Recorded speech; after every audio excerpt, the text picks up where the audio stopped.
Hello viewers, कैसे हो आप सभी। मैं हूं आपका मिस्टर एक्सप्लेनर वी और एक बिल्कुल नई खौफनाक हॉरर वीडियो के साथ आपका स्वागत करता हूं। आज हम देखने वाले हैं अभी 2025 में ही रिलीज हुई हॉरर मूवी ट्रोमेटिका का पूरा ब्रेकडाउन, जिसके राइटर और डायरेक्टर हैं पियर सिगरेट्स। दोस्तों, रिलीज से पहले ही यह मूवी इसलिए वायरल हो गई थी क्योंकि इसके पोस्टर और ट्रेलर में एक ऐसा डीमन दिख रहा था जो इंसान की रूह को हिलाकर रख दे।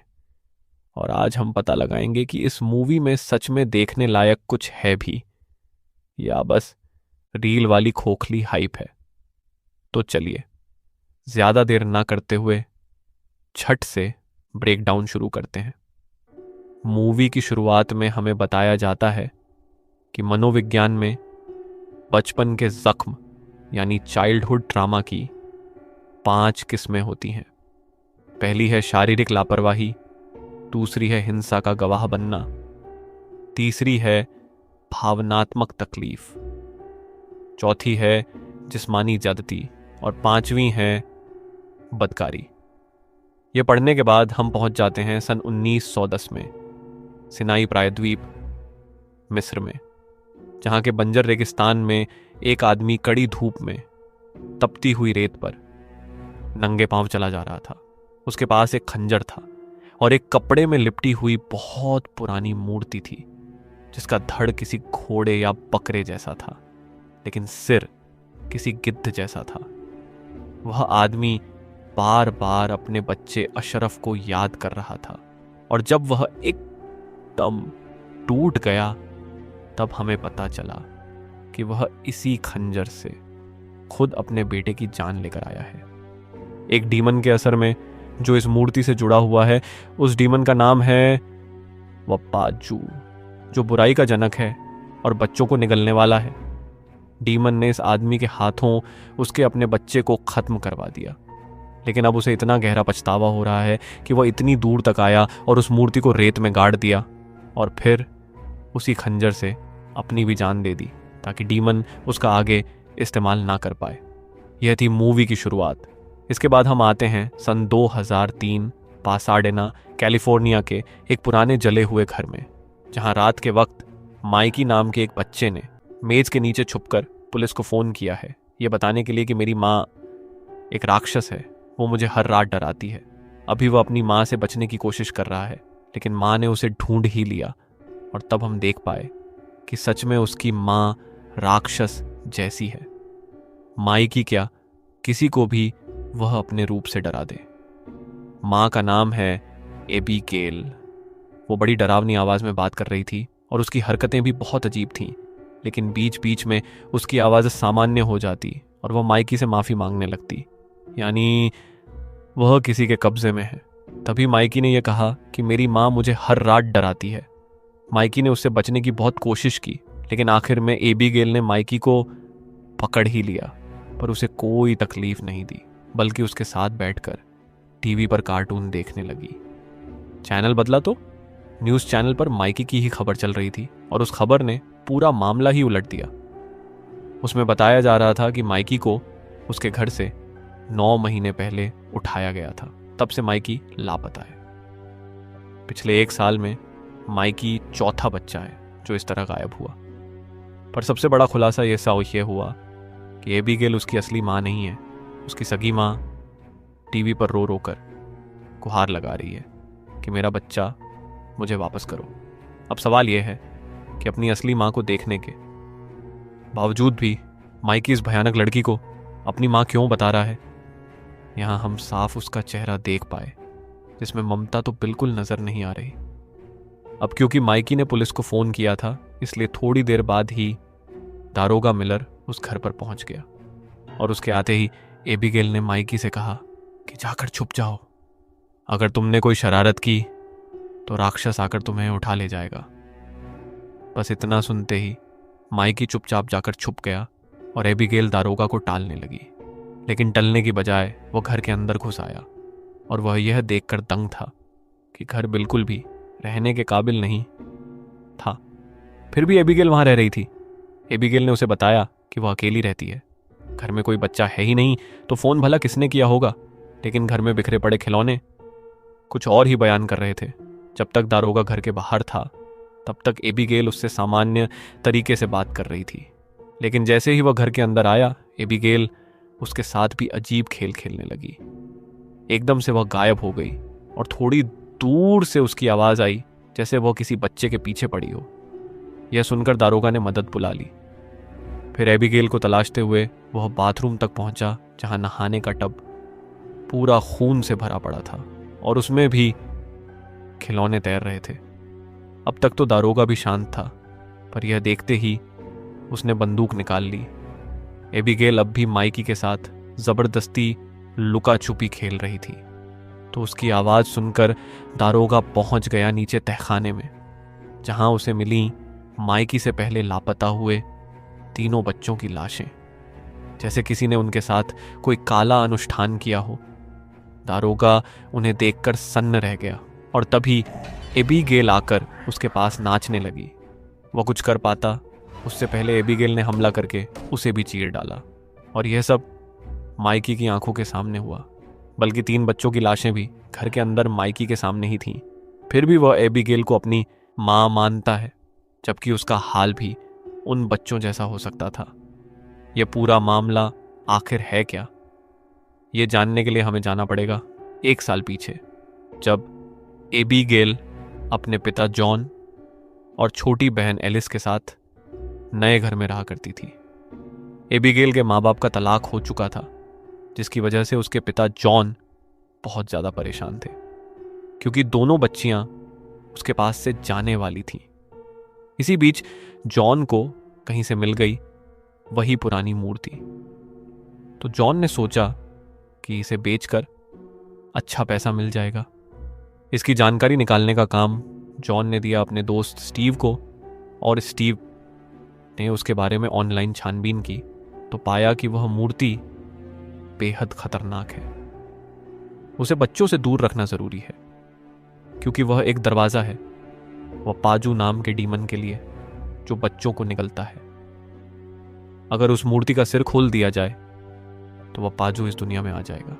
फिर वह लोगों पर कब्जा करेगा, बच्चों का शिकार करेगा, उन्हें बलि चढ़ाएगा या उन्हें भी डीमन बना देगा। वह बहुत कुछ कर सकता है और उसकी तबाही किसी बीमारी की तरह फैलती है।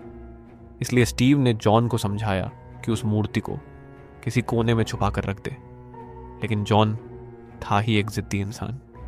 स्टीव के मना करने के बावजूद उसने मूर्ति का सिर खोल दिया, जिसके बाद वह हो गया डीमन के कब्जे में आते ही सबसे पहली ज्यादती उसने की अपनी बेटी एबीगेल के साथ, जिसके होंठ बचपन से ही बिगड़े हुए हैं।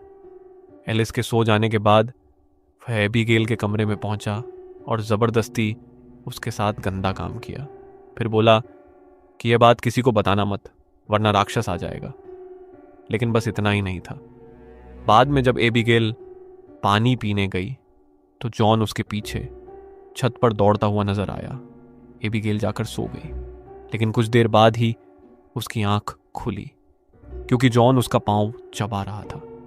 एक तरफ से डीमन ने एबीगेल को दबोचा और दूसरी तरफ से जॉन ने उसके मुंह में अपना गंदा खून थूक कर एबीगेल को भी डीमन के वश में कर दिया। पूरी रात जॉन को होश नहीं था। सुबह होश आया, पर तब तक एबीगेल घर छोड़कर जा चुकी थी, जॉन के माँ बाप के घर में, जो सालों पहले जल गया था। उधर डीमन का बच्चा बहुत तेजी से एबीगेल के पेट में पल रहा था। जॉन के जरिए डीमन ने एबीगेल के साथ जो जबरदस्ती की थी वह इसलिए ताकि उसका बच्चा इस धरती पर जन्म ले सके। लेकिन एबीगेल ने खुद एक तार लेकर उस बच्चे के टुकड़े कर दिए, पर तब तक एबीगेल का जिस्म थोड़ा बहुत सड़ने लगा था, क्योंकि उसके अंदर डीमन का बच्चा था। एबीगेल ने फोन पर एलिस से भी बात की और उसे बताया कि मैं ठीक हूं, मेरी चिंता मत करना। एबीगेल को पता था कि कोई उसकी बात पर यकीन नहीं करेगा, लेकिन उसने सोच रखा था कि वह गिरजाघर जाकर मदद मांगेगी। मगर उससे पहले ही डीमन के कब्जे में आया जॉन उसके पास पहुंच गया और बोला कि तूने डीमन के साथ दगा किया है, जिसकी सजा तुझे मिलेगी। उसने चाकू से एबीगेल का हाथ चीर दिया, लेकिन असली सजा यह नहीं थी। एबीगेल के किए की असली सजा डीमन देगा एलिस को, उसके साथ भी वही करके जो एबीगेल के साथ किया गया था। अब एबीगेल के लिए एलिस से बढ़कर कुछ भी नहीं था। इसीलिए एबीगेल ने डीमन के आगे हाथ जोड़कर गुहार लगाई कि एलिस को कुछ मत करना, तुम जैसा कहोगे मैं वैसा ही करूंगी। एबीगेल ने डीमन के बच्चे को मारा था, इसीलिए बदले में डीमन को एक बच्चा चाहिए था, एक खास बच्चा जिसे एबीगेल ही ढूंढेगी। इसी के चलते एबीगेल ने बच्चों को उठाना शुरू कर दिया, जिनमें चौथा बच्चा था माइकी। जो पहले 3 बच्चे थे वे डीमन के काम के नहीं निकले, यानी खास नहीं थे, इसलिए डीमन ने उन तीनों को मार दिया और माइकी खास बच्चा निकला, इसलिए 9 महीने बाद भी वह जिंदा है। खास बच्चा यानी ऐसा बच्चा जो अंधेरे की तरफ खिंचा चला जाए, तभी तो डीमन उससे अपना काम करवाएगा। और माइकी ऐसा ही बच्चा है जो लाशें देखकर भी नहीं घबराता। अब तक एबीगेल डीमन के इशारों पर ही चल रही थी। खास बच्चा दे देने के बावजूद भी वह कहीं नहीं गई, क्योंकि उसे माइकी की फिक्र थी। वो माइकी को बचा रही थी, लेकिन यह सारा खून खराबा अब उससे और नहीं सहा जा रहा था। इसीलिए माइकी के सामने ही उसने दारोगा की बंदूक से खुद को गोली मारकर अपनी तकलीफ खत्म कर ली। अब डीमन के साथ माइकी रह गया अकेला। डीमन उसके पीछे पड़ गया तो माइकी ने बंदूक उठाकर डीमन को गोली मार दी। अगली सुबह पुलिस आई और इस खून के मंजर की खबर हर जगह फैल गई। रेडियो पर एबीगेल की मौत की खबर सुनकर जॉन भी टूट गया। रेडियो पानी में डालकर उसने अपनी भी जान दे दी। अब हम आते हैं 20 साल आगे, जब एलिस बड़ी हो चुकी है और उसने एक किताब लिखी है अपनी बहन एबीगेल पर। नाम है मम्मी मॉन्सर। माइकी ने जो उस रात पुलिस को फोन किया था उससे यह नाम लिया गया है, और किताब के मुख पृष्ठ पर भी माइकी की बनाई हुई तस्वीर है, जिसमें माइकी की असली माँ दूर खड़ी है और माइकी घर के अंदर है, एबीगेल के साथ, जिसे वह अपनी असली माँ मानता है आज भी, उसके मर जाने के बाद भी। इसे कहते हैं स्टॉकहोम सिंड्रोम, जिसमें पीड़ित अपने सताने वाले के साथ ही हमदर्दी जोड़ लेता है। तस्वीर में घर के नीचे 4 लाशें भी देख सकते हो, 3 बच्चों की और एक दारोगा की, और उनके बीच में है डीमन। एबीगेल का नाम अमेरिका के सबसे खतरनाक पागल लोगों में आता है, तो उसी को आधार बनाकर एलिस ने यह किताब लिखी है, क्योंकि एलिस उसे बहुत करीब से जानती थी। और यही तो दुख की बात है, अपनी बहन को बचाने के लिए एबीगेल खुद बर्बाद हो गई, और उसका बदला एलिस इस तरह चुका रही है।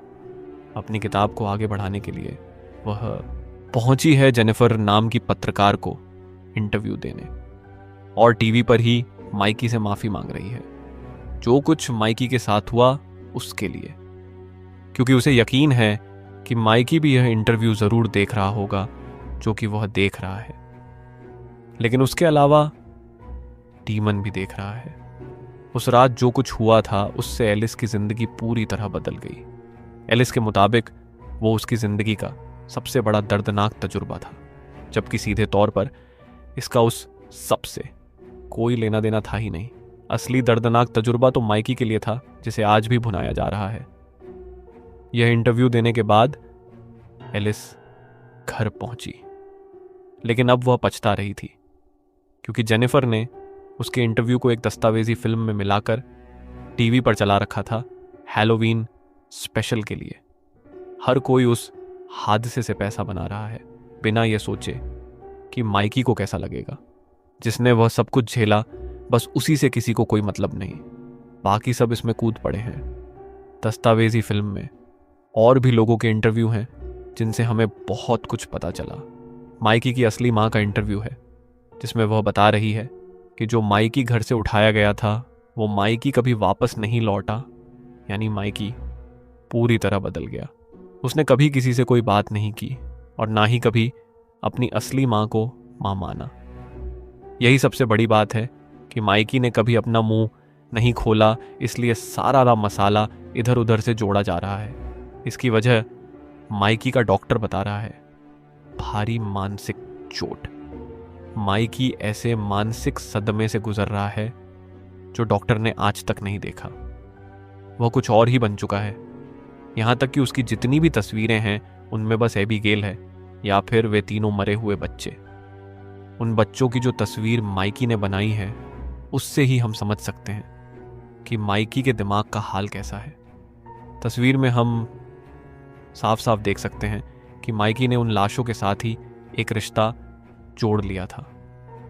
वो खुद को उन्हीं में से एक मानने लगा था। इस मामले के बारे में लोगों में यही मशहूर कहानी है कि एबिगेल डीमन के कब्जे में थी। इंटरनेट पर यही बात फैली हुई है क्योंकि इसकी गवाही जॉन का दोस्त स्टीव देता है। वह सीधे कहता है कि एबिगेल एक डीमन के चंगुल में थी और वह भी उसके बाप की गलती की वजह से, और वो डीमन आज भी यहीं पर है। इस मामले के इर्द गिर्द इतनी रहस्यमयी बातें हैं कि अगली हॉरर फिल्म इसी पर बनेगी बस। फिर सारा श्रेय कौन ले जाएगा वो तो सबको पता ही है। एलिस ने थोड़ी जानकारी जुटाई। 60% लोगों के साथ बचपन में कोई ना कोई दर्दनाक तजुर्बा जरूर होता है, पर हिला देने वाली बात यह है कि जो भी अपराधी होते हैं उनमें यह आंकड़ा 97% है। यानी अगर सही देखभाल ना की जाए तो यह पीड़ित अपने मानसिक जख्म की वजह से अपराधी बन जाते हैं। इसका मतलब कि माइकी भी खतरनाक साबित हो सकता है।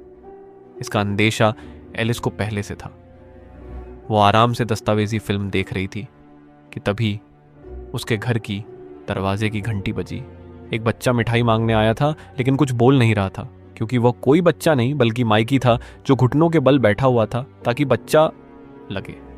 एलिस समझ नहीं पाई इसलिए उसने मिठाई देकर उसे भेज दिया।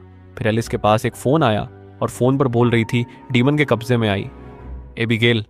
एलिस सोई तो सपने में भी उसे एबिगेल और डीमन दिखाई दिए। दरवाजे की घंटी बजने पर वह जागी और दरवाजे पर था माइकी जिसे वह अब भी बच्चा समझ रही थी। पर जैसे ही वह खड़ा हुआ एलिस को समझ आ गया कि यह माइकी है जो इंटरव्यू देखकर भड़क उठा है। एलिस ने जल्दी से जाकर अपनी बंदूक उठाई और तब तक वह आकर आराम से घर के अंदर बैठ गया। पहले तो एलिस ने शांति से उससे पूछा कि तुम यहाँ पर क्यों आए हो। तो माइकी ने बोल कर जवाब दिया कि अब तुम सुरक्षित नहीं हो, वो वापस आ चुका है और इस बार मम्मी भी तुम्हें नहीं बचा सकती। माइकी बताता है कि मुझे बहुत अंधेरे ख्याल आते हैं जो मुझसे बहुत गलत काम करने को कहते हैं क्योंकि मैं अंधेरे के लिए चुना हुआ हूँ, लेकिन मैं वह सब नहीं करना चाहता। ये सब बताते हुए माइकी रोने लगा और बोला कि तुम मेरी मम्मी बन जाओ, जिससे पता चलता है कि दिमाग से वह आज भी वहीं फंसा है, आज भी वही छोटा बच्चा है। लेकिन उसकी हरकतों से एलिस डर चुकी थी, इसलिए उसने सीधा बंदूक तान दी और बोली कि यहाँ से अभी के अभी चले जाओ। पर अब क्या फ़ायदा, माइकी के साथ डीमन भी घर में आ चुका था और वह कहीं नहीं जाने वाला था। माइकी खुद ही घर से भागकर बाहर चला गया और तभी डीमन ने एलिस को अपनी शक्ल दिखा दी। अब जाकर हम भी साफ तौर पर डीमन को देख पाए और माइकी के दिमाग में चल रही पुरानी यादों से हमें पता चला कि उस रात डीमन ने माइकी पर भी कब्जा कर लिया था।